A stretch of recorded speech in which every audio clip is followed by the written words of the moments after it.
So we'll get back to basketball. Did a lot of things really well.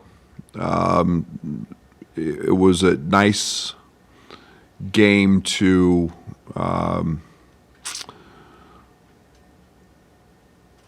I think get a little glimpse of what we can be at different times. We're still without, we're basically, Trey's been on the mend and hasn't practiced a lot, and Draven was out. For the most part, he just gathered it up to get through it. But 21 assists, 6 turnovers. We played at a very comfortable pace. Obviously, things get very clouded when you make shots. So it's like the game when you miss them all. It's never as bad as it is. It's never as good as it is. But we did make shots, and I thought we had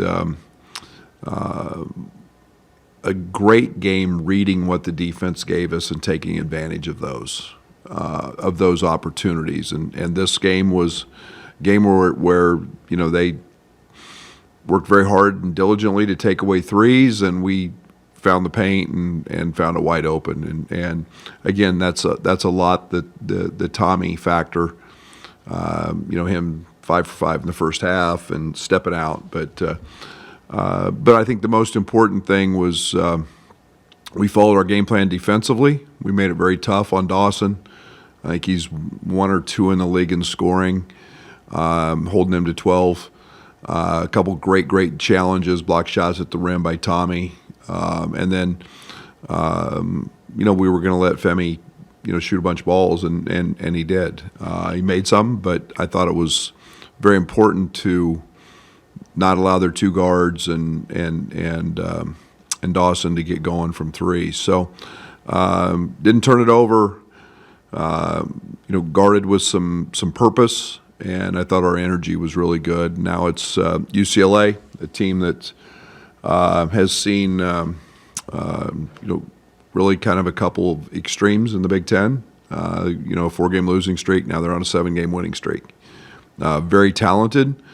A typical, most fans don't know, but this is a typical MIC team. Going to guard. I think they're 1 or 2 in the country in turnovers. I think they had 24 points off turnovers in their last game against Penn State. They won that battle 24-0. The Johnson kid is one of the elite defenders. I think Pac-12 Defensive Player of the Year last year. Sky and Dylan do a great job defensively and on the perimeter. They're very handsy. They'll press a little bit, and then they've got some very, very good front court scoring guys. So a very, very good team. We'll have to play well. They're playing exceptionally well, and hopefully it's a game where we can match the energy that they bring and continue to play well.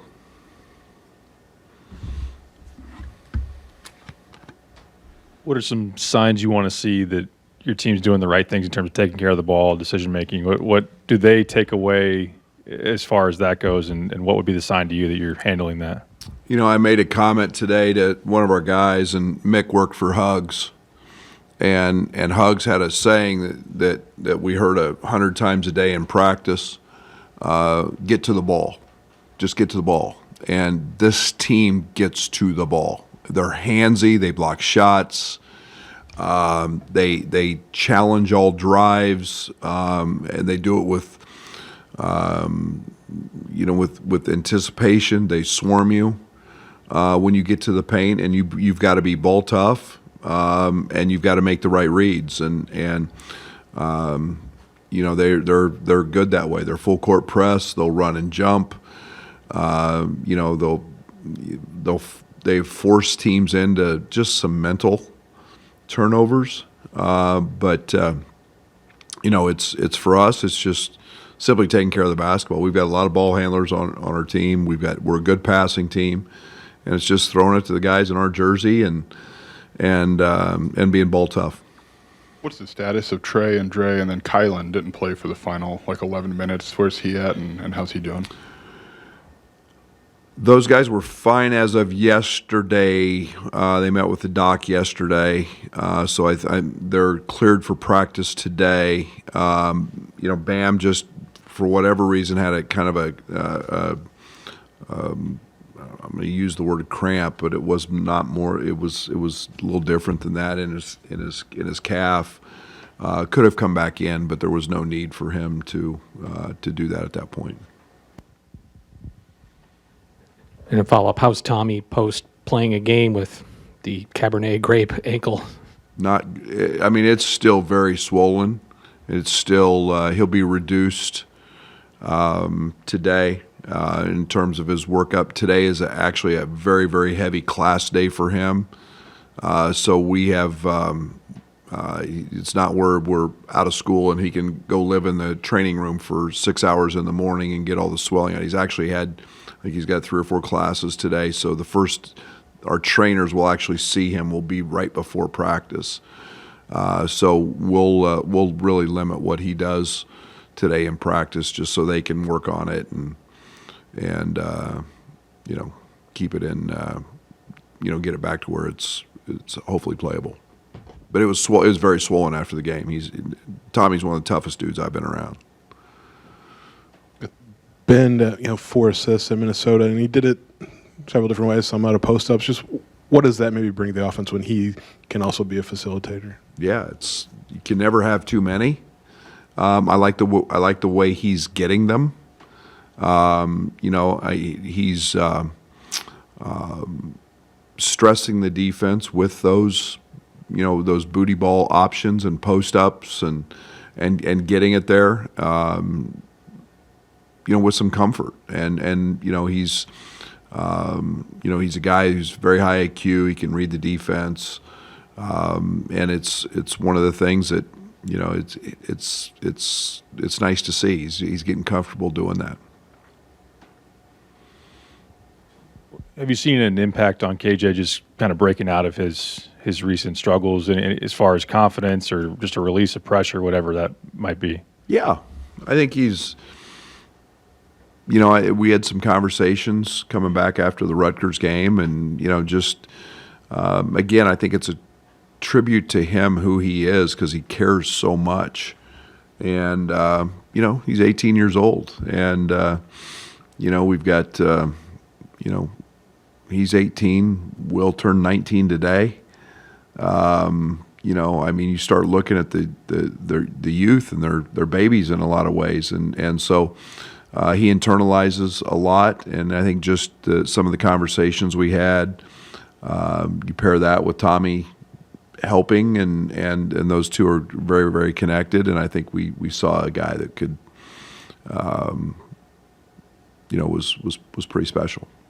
Coach, I know you're focused on UCLA, obviously, but the schedule down the stretch was pretty challenging. 5 ranked opponents, 3 in the top 10. Do you have an eye on the net and the NCAA tournament and seeding and all that stuff? Sure. I watch the net every day. That's all I care about. But great opportunities, all of those. It's what we've signed up for. It's great challenges. I don't think anybody on our team is there's a reason you play the schedule we play. So you get prepared for those moments. They all present different challenges. They're all really good. You got to keep growing in those moments, and there'll be some good things. There'll be some bad things, and we got to hope there's more good than bad. And but I love the opportunity. I think every single player in our program came to this program because they want to play in games that are meaningful, and against the best. And we've recruited them under those premises, and we're holding up our end of the bargain because they're all good. Welcome to the Big Ten and Duke. Brad, you obviously know Sky's game very well. How has he grown and evolved, and what have you seen that he brings for them? I think he's become what we thought he would become when he was here. He's just, he's an older man, an old guy now. He's mature. He's a guy that makes open shots. We all know that he's special athletically. You can go on YouTube and figure that out. I think he's turned into an ultra solid defender. I think he's tough on the ball. I think he sees things. He's always had a really good IQ, and I think he just fits perfectly with Mick. Great kid, and really happy for his successes and what he's done. And he's just he's turned into a really good college basketball player. So we should ask about Kofi, since he's going to be back. Just what role did he play in maybe getting the program to where it is now? Probably as significant as he is large. Huge. I mean, he is. He was just different. Kofi was just different. You hate to pinpoint one person or one thing. I'll never forget that day. We lose to Florida Atlantic, and he commits. And it was fun to coach him. It was fun to help mold him. It was fun to challenge him. It was fun to watch him compete. And there's not ever a bad memory with Kofi. I have none. It's unique because he had great personality, great smile, great charisma, and it's whether it was the monster rebounds, the rim rattling dunks, the matchups with Luka Garza. It was. I couldn't be prouder of him and what he did in his time here. It was really special, and was always a really good teammate, and loved this place. And that was very deserving that he's got his jersey number and it's hanging in the rafters in a place where only the great ones belong. And he was a great one. Brad, has it gotten past the stage of being awkward or any kind of shock value? If you see Luke Goody in Indiana uniform, you watch Sky on tape, you might tune on your alma mater, and there's a player you're familiar with on that roster. Does it get past that, or is it something you just got to work through? Oh, it's past that with me when they walk out the door, and I've 100% accepted the fact that that's our world, and it's going to be more and more frequent. So why in the world would I worry about somebody? When you're a part of our family, you don't go away. Luke, Coleman, Sky, whoever, I love them to death. They impacted us in a way that we knew what we were doing recruiting them. And I just watched the game the other day and forgot that Ben's still playing, all while getting his law degree. Love that. And I've never lost perspective on what our job is as coaches, help young boys become men. And sometimes decisions get made that we don't necessarily like or care about, but it's not venom and hate and you just, you shit can them because they're not wearing your jersey. No. They're part of our family, and you want them to go see and be successful and dap Luke up and talk before the game. I've texted Coleman about not following through on a free throw. You just feel like they're part of your family, and they always are, and nothing but great joy. I always remember, Sky and how good he was in the UCLA game, and the positive things and the stuff you go through. So I look at it completely different than most. I know I'm weird. My wife tells me that every day. So, but it's just, that's the way I look at it. They're part of our family. They're still part of the extended family. I just don't get to coach them every day. So when the game comes around and the game comes around and you got to play against one, then the competitive side comes in. They're trying to kick my butt, and I'm trying to kick theirs, and that's just natural. Some bad luck over the last month or so, and you talked about the importance of getting whole. Do you feel like you're getting closer to that? And was Minnesota a turning point where you're going to start to see consistent performances? I wish I could read the crystal ball. I hope so. I liked what we did. I've said it since day one. I love this team's ceiling. I love where we can go and what we can be. There's growth. There's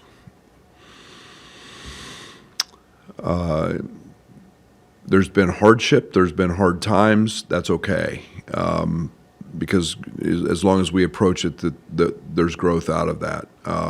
And I think we've seen that. I hope the flu bugs run through us. I hope we don't get injured anymore. It's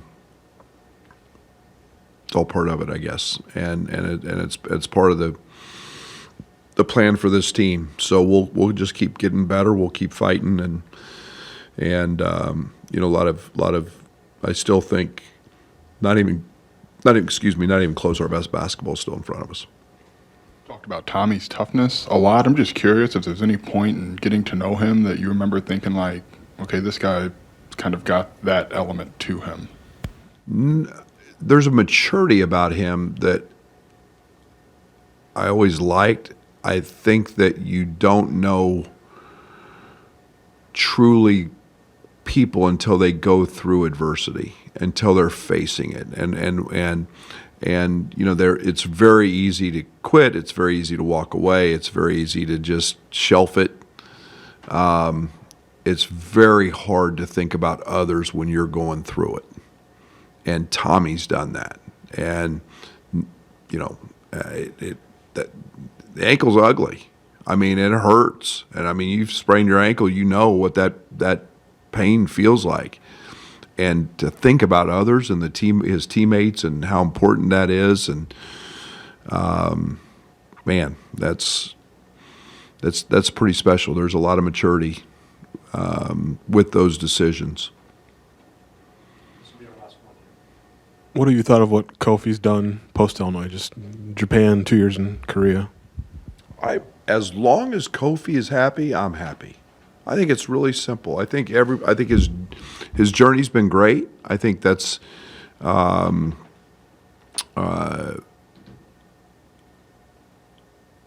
he seems really, really happy. He seems to be playing great. He's always going to be dominant. You know, and I think that's